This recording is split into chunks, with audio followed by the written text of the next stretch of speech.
محلات وسط البلد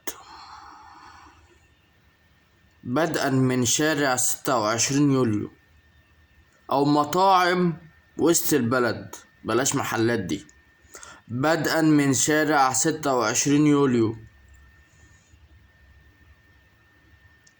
بيبيعوا سندوتش الكبدة والسجق والكفتة اللي هم اصلا لحم خنزير. الرغيف سواء فينو او بلدي ب10 جنيه، وكيلو لحمة الخنزير المسرطنة ب10 جنيه.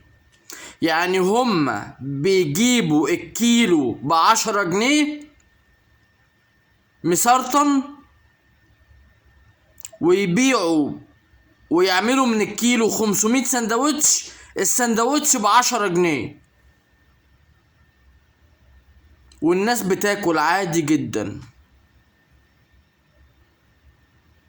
وطبعا في محل معين في شارع مدرسة الألسن، ماشي، في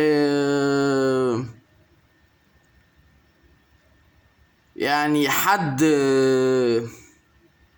ده الوحيد